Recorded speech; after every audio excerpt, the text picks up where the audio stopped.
Il s'est éteint au début de septembre 2025, presque en silence, comme si la mer avait refermé son voile sur un nom que la France croyait avoir oublié, Jacques Charrier. Pour beaucoup, il n'était qu'une silhouette accolée à une légende, l'ex-mari de Brigitte Bardot, le père de son fils unique.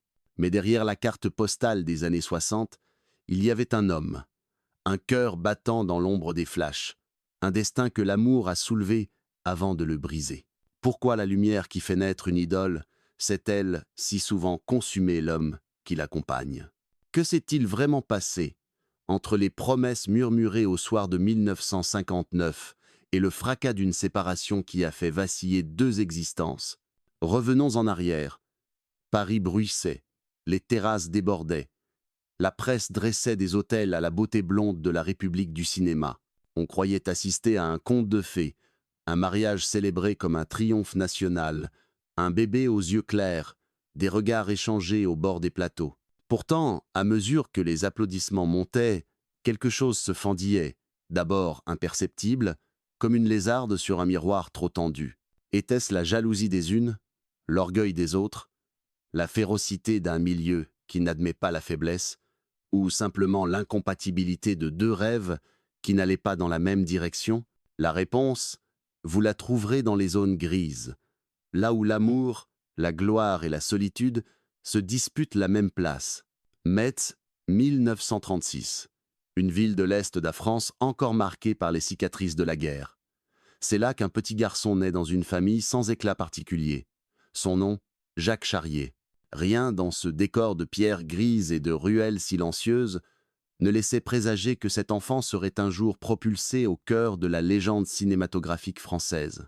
Et pourtant, derrière ces yeux d'enfant sage se cachait déjà une fêlure, une curiosité insatiable pour tout ce qui brillait au-delà des frontières de son quotidien.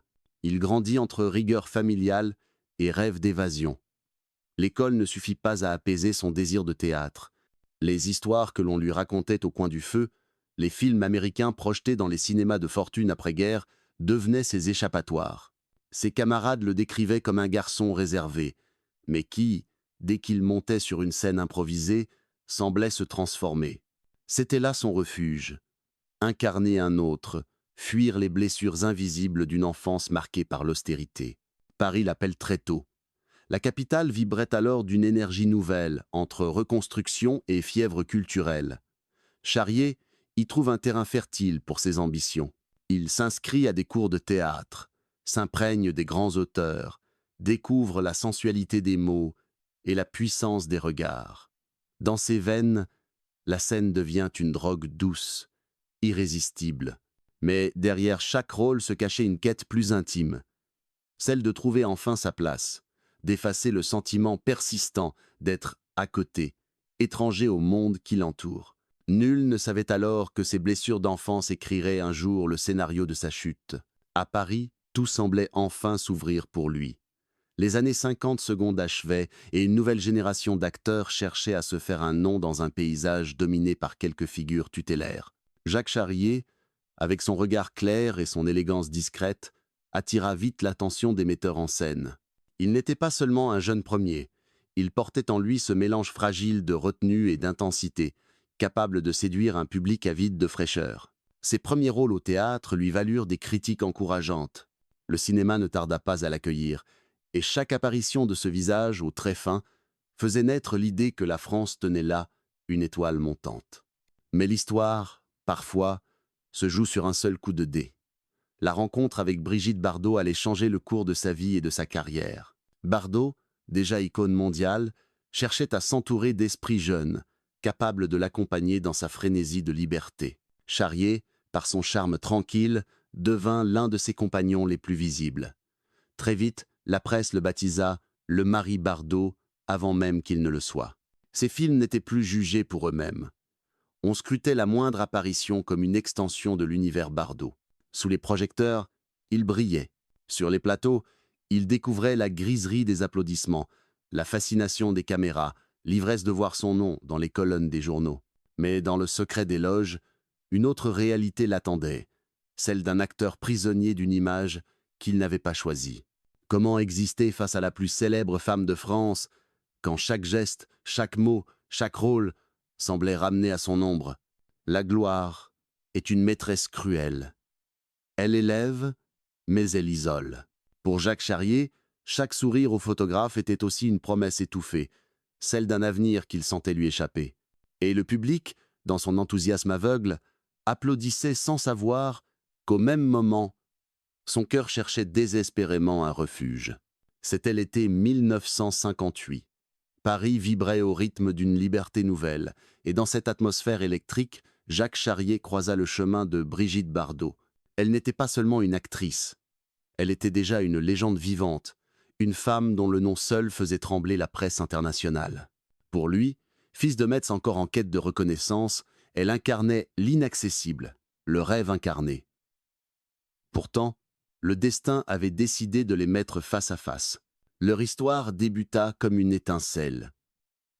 Bardot, lassée d'être réduite à une image sulfureuse, trouva en Jacques une écoute, une douceur presque provinciale qui contrastait avec le tumulte de sa vie. Lui, fasciné, se sentit choisi, distingué par celle que tous convoitaient. Leur idylle fut rapide, brûlante.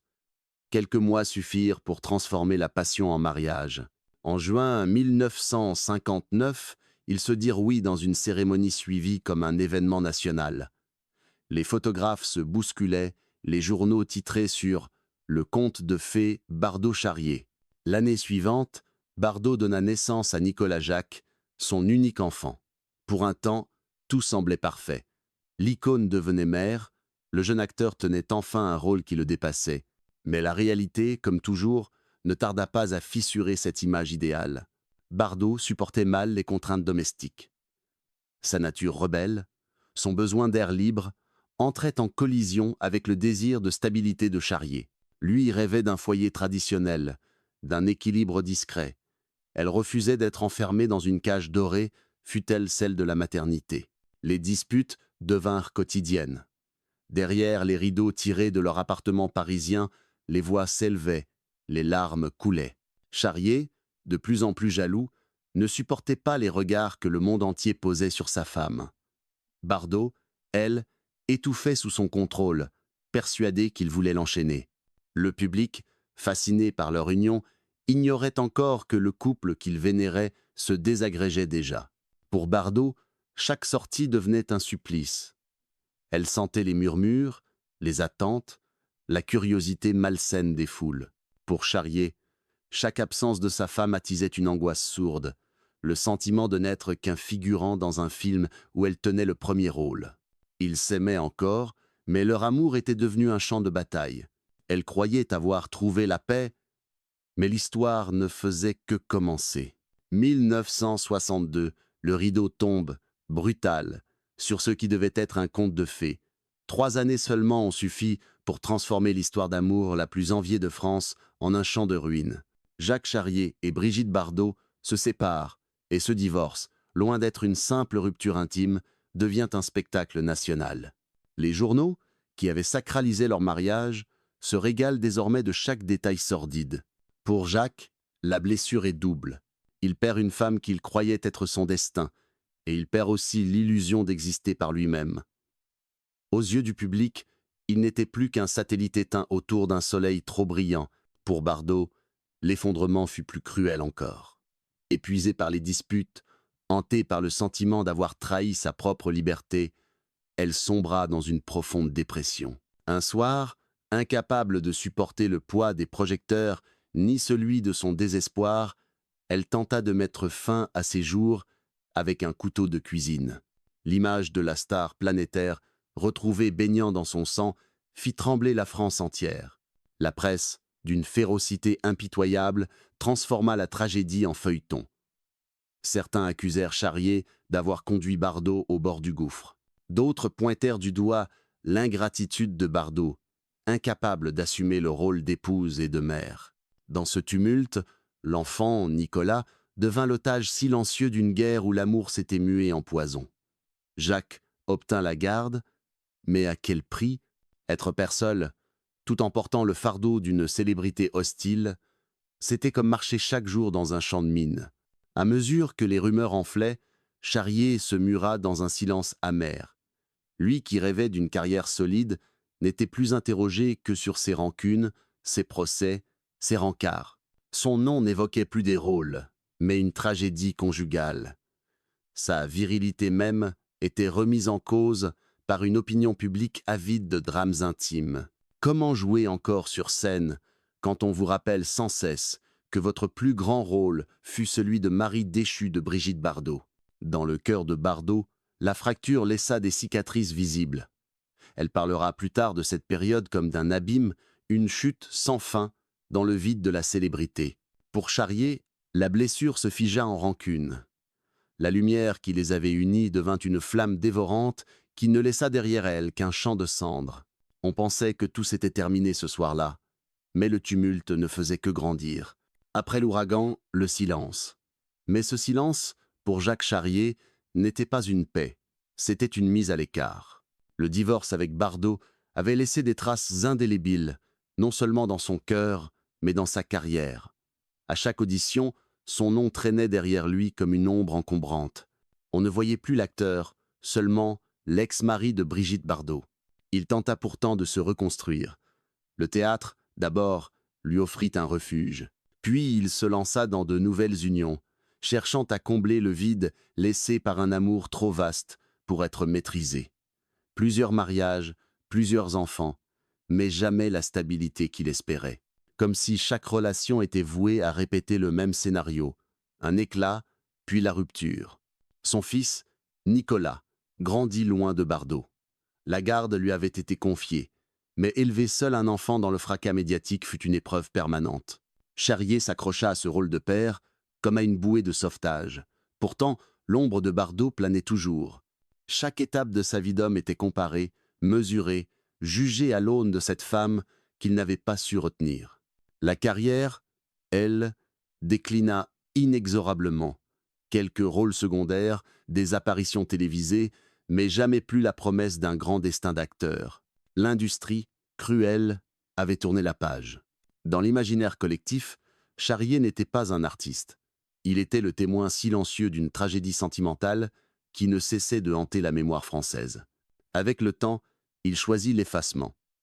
Installé en Bretagne, il se consacra à la peinture, retrouvant dans les couleurs et les pinceaux une forme de rédemption. Loin des caméras, il construisit une vie plus discrète, mais toujours marquée par cette cicatrice originelle, avoir aimé la femme la plus convoitée du monde et n'en avoir récolté que la solitude. Le monde croyait avoir tourné la page. Pourtant, chaque mot, chaque regard continuait de raviver la plaie. Le 3 septembre 2025, dans la quiétude d'une maison de Bretagne, Jacques Charrier s'est éteint à 88 ans. Peu de flash, peu de caméras, sa mort fut annoncée sobrement, comme celle d'un homme qui avait choisi de disparaître bien avant son dernier souffle. Pourtant, derrière cette discrétion finale, une question demeure: que laisse-t-il derrière lui? Pour le cinéma, son nom n'est pas gravé en lettres d'or. Sa carrière, trop vite éclipsée, ne fut jamais à la hauteur de ses promesses. Mais l'histoire retient autre chose. Le visage d'un jeune premier qui osa aimer Brigitte Bardot au sommet de sa gloire, le père du seul enfant qu'elle aura jamais eu. Cet héritage-là, paradoxal, fait de lui un personnage à part dans le roman national du cinéma français. Ses toiles, ses choix de retrait, son existence recluse témoignent d'un homme qui refusa de se laisser consumer entièrement. Il trouva être, dans la peinture et dans le rôle de père, une dignité que les projecteurs lui avaient refusée. Mais pour le grand public, Charrier restera éternellement prisonnier d'une étiquette, celui qui a approché la lumière de trop près et s'y est brûlé. Alors, Jacques Charrier, victime ou coupable? Était-il l'homme sacrifié sur l'autel d'une passion trop grande ou l'artisan de ses propres ruines, incapable d'exister hors de l'ombre de Bardot? La réponse se cache sans doute dans ce paradoxe cruel. Aimer peut élever, mais aimer peut aussi détruire. Et si, au fond, son histoire nous rappelait une vérité plus vaste, que derrière chaque conte de fées se cache un envers, et que l'amour, parfois, écrit ses plus sombres chapitres à l'encre de la gloire et du chagrin.